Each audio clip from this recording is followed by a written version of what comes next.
नमस्कार मित्रांनो, तुम्ही ऐकताय रेडिओ देवगिरी FM 91.2 वारसा लोकसंस्कृतीचा आणि मी आर जे रुचा. मित्रांनो, आज आहे 12 मे आणि आज साजरा केला जातो इंटरनॅशनल नर्स डे. याच निमित्ताने आज आपल्या रेडिओ देवगिरीच्या स्टुडिओमध्ये आपल्याशी या विषयावर चर्चा करण्यासाठी आपल्यासोबत उपस्थित आहेत दत्तात्रय जोशी सर.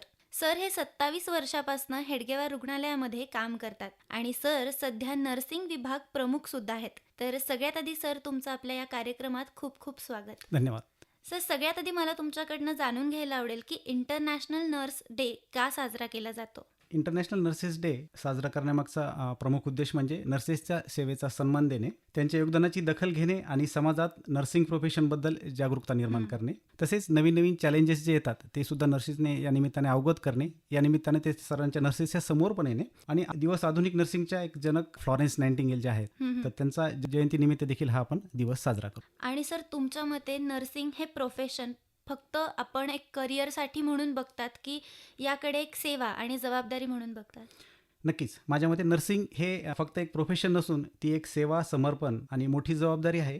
नर्सेस रुग्णांच्या वेदना समजून घेतात आणि त्यांना मानसिक आधार देतात. म्हणजे आपल्या प्रोफेशनसोबत आपण एक सेवेचं पण नर्सिंगच्या निमित्तानं काम करतो. अगदी बरोबर आहे सर. आणि आरोग्य व्यवस्थेमध्ये नर्सची भूमिका काय असते आणि ती किती महत्त्वाची असते. तसं पाहायला गेलं तर आरोग्य व्यवस्थेचा नर्सेसला कणा म्हटलं तरी चालेल. रुग्णांची सतत काळजी घेणे, औषधोपचार देणे, डॉक्टरांना मदत करणे आणि रुग्णांना मानसिक आधार देणे ही अत्यंत महत्त्वाची जबाबदारी नर्सेस पार करतात. आणि सर रुग्णांची सेवा करताना कंपॅशन आणि इमोशनल सपोर्ट किती महत्त्वाचा असतो. नर्सेसचा तसा तर मी म्हणेल की एक महत्त्वाचा रोल हे आहे, कारण जवळपास 24 तास नर्स हे रुग्णाशी जोडलेले असतात आणि ॲडमिट असताना रुग्णांच्या बऱ्याच अपेक्षा असतात की त्यांना कोणीतरी समजावून घ्यावं, त्यांच्या भावना ओळखून घ्याव्या. तर अशा वेळेस रुग्णासाठी जेवढं औषध जितकं महत्त्वाचं आहे तितकंच कंपॅशन आणि इमोशनल सपोर्ट देखील महत्त्वाचा असतात. प्रेमळ शब्द आणि आत्मविश्वासामुळे रुग्ण लवकर बनण्यास मदत होते. बरोबर आहे. आणि नर्सिंग प्रोफेशनमध्ये काम करताना सर्वात मोठी आव्हानं कोणती वाटतात. तसे तर नर्सेसचे जॉबच मी जसं म्हटलं की 24 तास जवळपास नर्स पेशंटच्या याच्यामध्ये असते. त्यामुळे एक लॉंग ड्युटी आवर्स आहेत. इमर्जन्सीमध्ये रात्रपाळ्या पण असतात, त्यामुळे जागरण होणे, त्यामुळे मानसिक ताण, कमी विश्रांती, सतत रुग्णसेवेत तत्पर राहणे ही नर्सिंग प्रोफेशनमधली बऱ्यापैकी आव्हाने आहेत. तसेच आधुनिक युगातील नवीन नवीन जशा गोष्टी येत आहेत, नवीन मशिनरीज आहेत, त्यांचे ज्ञान अवगत करणं हे देखील एक चॅलेंज आहे नर्सिंग समोरचं. आणि जसं सर तुम्ही आत्ता म्हणालात की एमर्जन्सी सुद्धा असते, तर मग एमर्जन्सीच्या वेळेस किंवा क्रिटिकल परिस्थितीमध्ये नर्स कशा प्रकारे ही सगळी परिस्थिती हाताळतात. बऱ्याच वेळेस वॉर्डमध्ये बरेच रुग्ण आढळत असतात. त्यातला एखादा इमर्जन्सीमध्ये येतो, जसं ICUमध्ये असतं तर प्रत्येक रुग्णच हा तिथे इमर्जन्सीच असते त्याची. परंतु अशा वेळेस बाकी कामे सांभाळून स्वतःला मानसिक किती जरी थकवा आला बाकीचे काम करून, तर अशा वेळेस मात्र एक तत्पर सेवा देण्याचे काम करावं लागतं. अशा वेळेस शांतता ठेवणे आणि वेगाने डिसिजन्स घ्यावं लागतात, डॉक्टरांच्या ऑर्डर फॉलो करावं लागतात आणि योग्य ती ट्रीटमेंट जी आहे ती व्यवस्थित ऐकणे आणि ती रुग्णाला देणे, त्यासोबतच नातेवाईकांना पण आधार देणे, ह्या सर्व गोष्टी नर्सेसला त्या इमर्जन्सीच्या सिच्युएशनमध्ये करावं लागतात. आणि सर लॉंग ड्युटी आवर्स असतात, त्याच्यानंतर सततचा ताण सुद्धा असतो, तर मग यामुळे ज्या नर्स असतात त्यांच्या मानसिक आणि शारीरिक आरोग्यावर परिणाम होतो का आणि तो कसा होतो.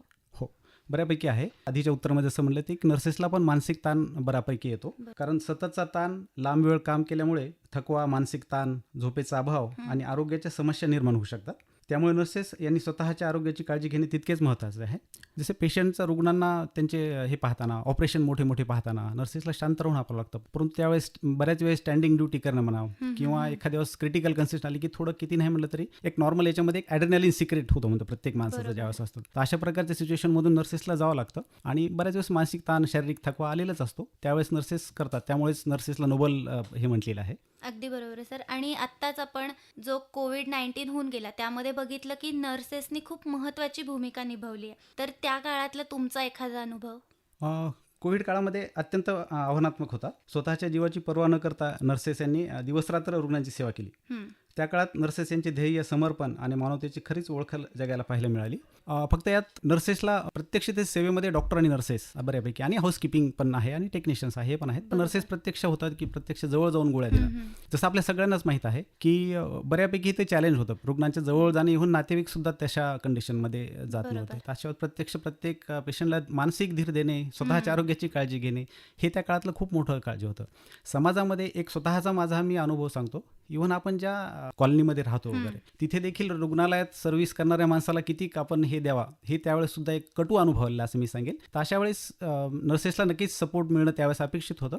नंतर तर ते कार्य केलेलं आहे त्याचं सगळ्यांनी कौतुक केलेलंच आहे नर्सिंगचं. अगदी बरोबर सर. आणि मला तुम्हाला पुढचा प्रश्न असा विचारायचा आहे की समाजात नर्सेसबद्दल आता पुरेसा आदर आणि अवेअरनेस आहे का असं तुम्हाला वाटतं का? हो, नक्कीच. आजच्या घडीला अवेअरनेस वाढत आहे, पण अजूनही नर्सेसच्या कामाची खरी किंमत अनेकांना समजलेली नाही आहे. समाजाने नर्सेसकडे अधिक आदर आणि कृतज्ञतेने पाहण्याची सध्याच्या काळामध्ये गरज आहे. कारण मेडिकल प्रोफेशनमधला नर्सिंग हा मोठा दुवा आहे. हे समाजांनी आता बऱ्यापैकी ओळखलं आहे आणि ती ओळखण्याची गरज पण आहे. अगदी बरोबर सर. आणि आजकाल जी टेक्नॉलॉजी आपण पुढे चाललेली बघतोय, तर अशा वेळे टेक्नॉलॉजीमुळे नर्सिंग प्रोफेशनमध्ये काही बदल झाले का आणि कोणते बदल झालेत? हो, नक्कीच आहे. टेक्नॉलॉजीमध्ये काही नर्सेससमोर चॅलेंजेस पण उभे राहिलेत, की जसं मी आधी म्हटलं होतं, की नवीन मशीनची अवगत करून घेणे त्यांचे. बरोबर. आणि टेक्नॉलॉजीमुळे पेशंट मॉनिटरिंग, डिजिटल रेकॉर्ड्स, आधुनिक उपकरणं आणि ट्रीटमेंट प्रक्रिया अधिक सोपी आणि जलद झाली आहे. बरोबर. त्यामुळे नर्सेसचे काम अधिक प्रभावी बनलेले आहे.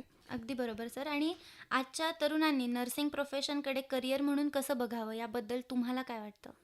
नर्सिंग जसं आपण म्हणतो की नोबल प्रोफेशन आहे, त्याला सेवा मिळते, पण प्रोफेशन म्हणून सुद्धा खूप जॉब अपॉर्च्युनिटी नर्सिंगमध्ये आहेत. बरोबर. तरुणांसाठी माझा सल्ला आहे की आपण पाहतो की देश विदेशामध्ये विशेष करून अब्रॉड कंट्रीमध्ये नर्सिंगला जॉबला इतक्या अपॉर्च्युनिटी आहेत आणि आपल्या देशामध्ये सुद्धा ट्रेन नर्स जो आपण म्हणतो एज्युकेटेड हायली एज्युकेटेड नर्सेसची इतकी डिमांड आहे. तर नक्कीच हे प्रोफेशन पण चांगलं आहे, एक सन्माननीय आणि मानवतेचे क्षेत्र आहे. ज्यांना लोकांनी सेवा करण्याची आवड आहे त्यांनी नर्सिंग प्रोफेशनकडे अभिमानाने करिअरकडे पाहायला नक्कीच हरकत नाही. नक्कीच सर.